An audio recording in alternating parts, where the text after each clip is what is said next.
এদিকে এক টিকটকারের দেখলাম বাচ্চা হয়েছে, তো হাসপাতালে নিয়ে যাওয়া থেকে শুরু করে হুইল চেয়ারে বসানো এবং কি ওটিতে ঢুকানোর আগ পর্যন্ত সবকিছু ভিডিও করে মানুষকে দেখাইছে, কিন্তু ডেলিভারির ভিডিওটা আপলোড দেয় নাই।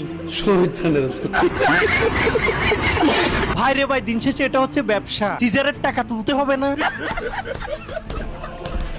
দু একদিন পরে দেখবেন ছোট্ট বাচ্চাটাকে নিয়ে ওরা টিকটক ভিডিও শুরু করছে। সঠিক বলেছেন। টিকটকারদের কি একটা জীবন, সবকিছু নিয়ে ওরা ব্যবসা করতে হয়। বউ ব্যবসা, জামাই ব্যবসা, প্রেগনেন্ট ব্যবসা, আর সন্তান হইলে ওইটারা দিয়েও ব্যবসা করে। নিঃসন্দেহে তুই ঠিক কথা বলেছিস। আরেক টিকটকারকে দেখলাম ওরও সিজার হয়েছে, কিন্তু হারামজাদির তামাশাটা দেখেন।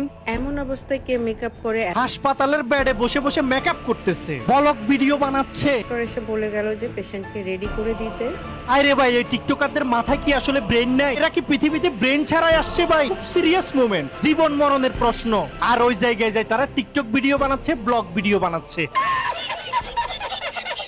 এদিকে সদ্য এসএসসি তে পাশ করা এক মেয়েও তার বাবার একটা ভিডিও নিয়ে দেখলাম ফেসবুকে সমালোচনা হচ্ছে। এই মেয়েটা এসএসসি তে প্লাস পাইছে, এই খুশিতে তার বাবা আবেগীয় আনন্দিত হয়ে মেয়েকে আদর করতে গিয়ে একটু অস্বস্তিকর প্রদর্শন তৈরি হয়। এটা নিয়ে দেখলাম ফেসবুকে দুভাগে মানুষ কথা বলছে। একদল বলছে বাবা মেয়ের ভালোবাসা পিওর, তিনি তার মেয়েকে আদর করতেই পারে, হয়তো তিনি বেশি ইমোশনাল হয়ে গেছে বলে এমন কিছু তৈরি হলো। অন্য দল বলছে বাবা মেয়ের রেজাল্টে খুশি, কিন্তু মেয়ে বড় হচ্ছে, কোথায় কতটুকু আদর দেখাতে হবে ওটা জানা জরুরি। তার বাবার উচিত এমন অশালীন জিনিস না করা। তার সন্তান বড় হওয়ার সাথে সাথে তার ব্যক্তিগত লজ্জাবোধ ও সামাজিক সত্তাকে সম্মান করতে না পারাটা চূড়ান্ত মূর্খতা। আপনি কি ভিডিওটা দেখেছিলেন? এটা নিয়ে আপনার মতামত কি?